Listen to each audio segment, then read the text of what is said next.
Bien, le damos la bienvenida al licenciado Janel Ferreras, quien es mercadólogo, diplomático y politólogo. Gracias por estar con nosotros. Buenos días. Bien.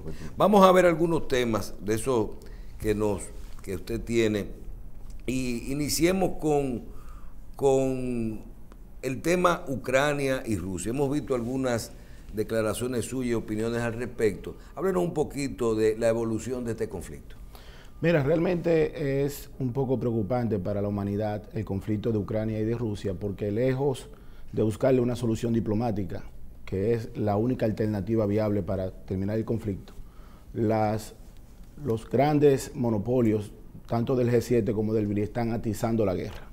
La guerra ha pasado a un territorio altamente peligroso y es el territorio de afectación medioambiental, con la destrucción de la presa de Kajovka en el territorio de Jersón. Eso ha provocado una catástrofe medioambiental que es preocupante en el territorio ucraniano. Una represa, una hidroeléctrica que no solamente se encargaba de darle casi el 80% de todo el agua de la península de Crimea, sino también que era la responsable del enfriamiento de la central nuclear más importante de Europa. Entonces yo pienso como que al final, hoy, cuando tanto Rusia como Ucrania se acusan de la ruptura de la presa, estamos ante una guerra paralela, que es la guerra de la información. ¿Quién se beneficia de ese suceso? Esa es la gran pregunta que nadie puede hacerse, porque a ambos bandos lo perjudica. En materia de agricultura, perjudica bastante a toda la población ucraniana, pero en materia de suministro de agua potable, también perjudica a la península completa de Crimea. Al final yo creo que el sabotaje de la represa o de la hidroeléctrica es producida para conseguir en el mercado internacional mayor apoyo, sobre todo con la petición de Volodymyr Zelensky sobre los posibles aviones que la Unión Europea y Estados Unidos tienen que entregarle. Que ese es el gran detalle. Y yo me temo que en la medida de que ese conflicto vaya avanzando en materia de la incorporación de nuevos elementos de guerra, eso podría también llevar a Rusia a incrementar su capacidad bélica. Sí, porque inhabilitando una franja de tierra, solamente la vía aérea es lo que puede utilizarse para continuar el conflicto. Sí, y hoy, para que los dominicanos más o menos aterricen en el territorio, hoy un territorio parecido a la provincia de Bonao está todavía bajo agua. Y es inhumano ver la cantidad de mujeres, de hombres, de niños, incluso animales, saliendo rescatados bajo un sistema de rescate de embarcaciones de bajo calado. Y yo creo que hoy los grandes perdedores de esa guerra son los rusos, los ucranianos y el mundo libre. Es lamentable, y hay que decirlo, la principal industria armamentística de Estados Unidos en la creación de torpedos ha aumentado su producción en un 624%. Entonces hay que preguntarse, como dicen los abogados, ¿a quién beneficia el crimen? Hoy, a los que más le ha beneficiado el conflicto de Rusia y Ucrania son efectivamente a los que viven de la industria armamentística de la humanidad. Y lo que tiene que ver con la tan anunciada ofensiva ucraniana, dicen que ya eso comenzó porque hay unas escaramuzas por ahí, por Zaporozhia, cerca de Donetsk, en la parte sur. Esa tan esperada contraofensiva ucraniana, ¿usted cree que puede tener algún tipo de posibilidad? Si es real, sí, pero toda contraofensiva ucraniana lo que va es a aumentar los procesos bélicos en el conflicto. Y yo creo que la diplomacia china ha sido la diplomacia que ha estado más cerca de buscarle solución al conflicto. Que siendo parte del BRIC, ha tenido una posición más reservada. Más que la turca. Claro, bueno, es que los chinos tienen la posibilidad de agravar la guerra, porque los chinos tienen la capacidad económica de fomentar a Rusia. Sin embargo, si usted evalúa el gran frente encabezado por Estados Unidos está atizando la guerra. ¿Cuál es la gran dificultad? Es que los pilotos ucranianos no han podido tener la capacitación de la aviónica de esos aviones F-16 que son los que están solicitando. Entonces, mientras Estados Unidos siga atizando la guerra, entonces yo creo que el conflicto va a tornarse un poco difícil, sobre todo en un mundo que tiene un problema por encima de la guerra, que es el problema medioambiental. Y precisamente la guerra de Rusia a Ucrania ha cambiado la matriz energética de la mayoría de los países que tenían una transición hacia una energía sostenible.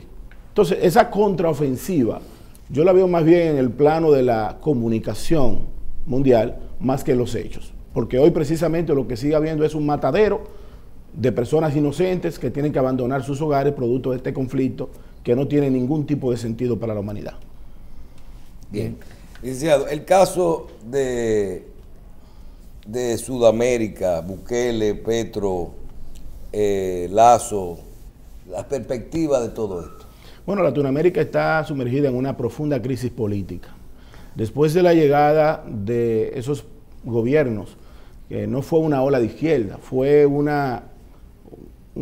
se podría decir, una llegada de tiempo de algunos gobiernos que la población estaba buscando solidaridad después de la pandemia del COVID-19. Empezando por Colombia, por ejemplo. Nosotros tuvimos en la República de Colombia hace aproximadamente un mes y medio, y la popularidad del presidente Petro en las calles ha bajado mucho. Los taxistas, la gente de a pie se está quejando de los niveles de economía. Hoy está sumergido en una crisis profunda, producto de un supuesto robo a una trabajadora doméstica, donde nada más y nada menos que la ministra del gabinete de gobierno de Petro y el ex embajador de Colombia en Venezuela, el señor Benedetti, han sido destituidos por el presidente Petro porque a ella se le acusaba de robarse $7,000 en un supuesto maletín, y para investigarla de forma, se podría decir, abusiva, la involucran en un caso de narcotráfico con uno de los cárteles de Colombia, para poderle interceptarle el teléfono. Hoy, el fiscal general de Colombia, que tiene una situación directa con el presidente Petro, ha anunciado públicamente que va a abrir una investigación hasta llegar a las últimas consecuencias. Entonces, Colombia a mí me teme, yo tengo el temor de que el presidente Petro pueda concluir su periodo constitucional, porque hoy la favorabilidad del pueblo es totalmente distinta. Venezuela, por otro lado... Ya él tuvo problemas cuando fue alcalde de Bogotá, que lo apartaron del puesto. Sí, pero ahora... No se puede descartar que haya algo parecido a eso. Él, de hecho, ha denunciado que eso está en marcha. Está en marcha, pero hay que sentir lo siguiente. Cuando un presidente de la República pierde el favor del pueblo, el favor de la prensa, el favor de las Fuerzas Armadas, el favor de los sectores empresariales, entonces queda sin un sustento, que es lo que ha pasado en otros países, como en el caso del Perú, por ejemplo. Entonces, Colombia tiene un amplio concepto de democracia, pero aparentemente las cosas no le están saliendo muy bien a Gustavo Petro, que creo que ha cometido un error también, echándose a nivel internacional un problema que no era de él, que es el tema de Maduro. Cuando él sale a Estados Unidos a ser un lobista para bajar las tensiones de la mayoría de las iniciativas de bloqueo hacia Venezuela, él también se pone en la mira de los países que están contrarios al sistema de Venezuela. Venezuela ha respirado con la entrada de la visita de Estado que hizo precisamente a Colombia, y posteriormente el presidente Lula lo recibe en Brasil. Pero en Venezuela se está dando una transición interesante, y es que el respiro económico, por la dinamización de la economía venezolana está dolarizada. Colmados, ferretería, farmacias, restaurantes, hoteles cobran en dólares. Incluso el salario público de Venezuela se calcula en dólares y se paga en dólares. O sea, es una economía paralela y fantasma que tiene la moneda norteamericana en un territorio precisamente que está obteniendo un bloqueo económico importante. Bueno, Estados Unidos le dio un respiro a Maduro por el tema del petróleo a propósito de la guerra en Ucrania. Janel, quisiéramos, quisiéramos su opinión con respecto a lo que se ha visto como un repliegue, es decir, una vuelta atrás en la tendencia de los gobiernos latinoamericanos, de los países latinoamericanos, a elegir a gobernantes de izquierda. Usted hablaba al principio algo que me gustaría que describiera un poquito mejor de cómo en las circunstancias posteriores a la pandemia quizás la población se sintió más atraída por las propuestas políticas de los grupos de izquierda. ¿Qué está pasando actualmente? Es un efecto, yo lo denominé el efecto post-pandemia. La gente salió en dirección contraria a lo que conocía. Los gobiernos no fueron solidarios. En el caso, por ejemplo, de Brasil, que es la economía más importante de Latinoamérica, el presidente Bolsonaro sacó más votos cuando perdió que cuando ganó. ¿Cómo? Sí, su votación cuando perdió fue mayor a cuando ganó las elecciones. Ahora, ¿qué sucede? 600,000 brasileños murieron por la pandemia. Y él no hizo una estrategia de comunicación, porque en esta era la comunicación es fundamental para la política. En la era de la comunicación 2.0, cualquier cosa que usted emita hoy, la población mañana se lo va a sacar en cara. Y el presidente Lula se aprovechó en un discurso muy populista y vuelve al poder. Hoy se ha convertido en el gran líder sudamericano. Pero no era una corriente de izquierda, coincidió que de la pandemia de la COVID-19 la mayoría de los gobiernos eran contrarios a la tendencia que vemos hoy. Y por ejemplo... Pero Lula era el más popular cuando Bolsonaro ganó las elecciones. Lo que pasa es que tenía un impedimento porque estaba preso. Exactamente, pero esa popularidad no siempre se materializa en votos. Y lo vimos ahora en España. España, los gobiernos del PSOE municipales tenían, para que la gente sepa, una tasa de aprobación de un 56%, una gran sorpresa. ¿Por qué lo barren? Son casos de estudio. Entonces, en Latinoamérica, hoy, las tensiones mundiales se están observando hacia Sudamérica, por dos razones fundamentales. Primero, por los recursos naturales que tiene Sudamérica y que le interesa a Europa, a China y a Estados Unidos. Y me refiero al triángulo del litio. Y segundo, por el gran problema que tenemos con el cambio climático. La Amazonía, Lula ha abrazado un discurso muy interesante sobre la protección de la Amazonía, que ya se ha descubierto a través de los grandes estudios científicos, que el deshielo de los polos, tanto del polo norte como el polo sur, está conectado a la deforestación del trópico. Entonces, no habrá cambio de una matriz energética sin la incorporación importante de Bolivia, Chile y Argentina, que tienen el 80% de la reserva de litio del mundo. Entonces, es normal que donde hay recursos, habrá tensiones y habrá un conflicto bélico en América del Sur. Bien. Licenciado, usted ha hablado un poquito, y ¿cuál es su opinión sobre el voto penitenciario en República Dominicana? Mira, la Constitución de la República establece que cualquier ciudadano mayor a 18 años tiene derecho a elegir y a ser elegido, hasta que sea condenado por un tribunal. La mayoría de los presos preventivos en la República Dominicana se le ha estado violando su derecho durante mucho tiempo. Ahora, yo tengo una tesis que entre lo legítimo y lo legal está la norma. Lo legal lo ampara una norma establecida, pero lo legítimo lo da la razón. Meter un comando de campaña en un sistema carcelario es altamente peligroso en un sistema clientelista como el dominicano. Donde hay votaciones, hay un comando de campaña, hay un coordinador, hay compromiso y hay promesas. ¿Qué puede solicitar un preso de la Victoria que sea coordinador de campaña del candidato X, que no sea su libertad?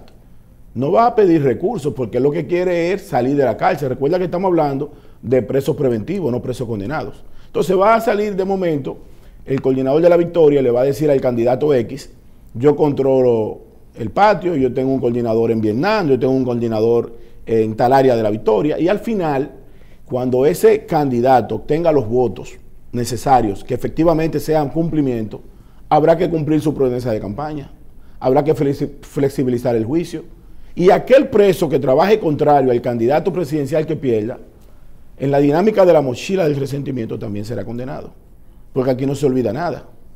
Si usted le negó un saludo a un ser humano en el año 1970, en el 2023 él se lo recuerda, porque no tenemos la dinámica de olvidar y dejar pasar. Entonces, hay que hacer un padrón de concurrentes.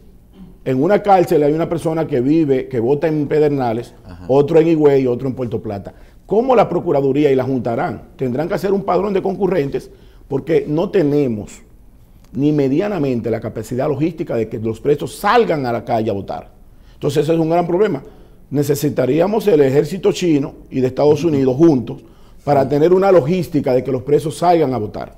Entonces votarán en las cárceles. O llevarle una boleta de donde es cada preso para que vote para que ejerce el voto preferencial. Me imagino yo, es lo que digo. Sí, hay voto preferencial. Una cárcel donde hay gente que puede votar que si estuviera suelta votara en diferentes lugares del país. Entonces, ¿cómo van a resolver para que voten y después resolver y llevar a la urna cada voto de ese preso? Eso Pero si, pero si en la libre hay un segmento importante de la población dominicana, los que son candidatos lo saben, que se reúnen a las 2 de la tarde en los centros de votación, empiezan a beber cerveza en el colmado más cercano y le dicen al colmadero, mira, a las 2 de la tarde nosotros te pagamos, porque en los comandos de campaña se arrecia después que pasa el mediodía y van ahí a comprar la gente que se vende en un mercado electoral deficiente. Entonces la gente va a llevar ese matadero a la cárcel. Repito, la ley establece que sí, que los presos tienen derecho a votar cuando son preventivos, pero la lógica implica 2 grandes retos. Primero, cómo sacar el clientelismo normal de la calle en las cárceles, y segundo, con qué logística nosotros vamos a hacer que los presos voten en materia municipal, en materia legislativa, que son preferenciales, y a nivel presidencial, que sería lo más fácil. Y entonces, ¿qué usted sugiere? ¿Que sigamos como estamos? Bueno, realmente es lamentable decirlo, pero nosotros tenemos que madurar y llevar la democracia a otro nivel. Antes de pensar en votos militares y en votos carcelarios, nosotros tenemos todavía un largo recorrido en el tramo democrático. Yo creo que hay que apostar a la democracia, pero en estos momentos, repito, es mi posición, llevar las elecciones a las cárceles dominicanas es complicarle el sistema carcelario. Primero hay que tratar de cambiarle la visión a estas cárceles, que dejen de ser universidades del crimen. Las cárceles dominicanas hay que tratar de hacer una reforma profunda antes de pensar en los votos de los carcelarios. Bien, yo creo que debemos hacer preparar un programa con Janel Ferreras para hablar un poquito todo el problema de China y Estados Unidos. Creo que se nos queda pendiente. Gracias, licenciado, por estar con nosotros. Gracias a ustedes.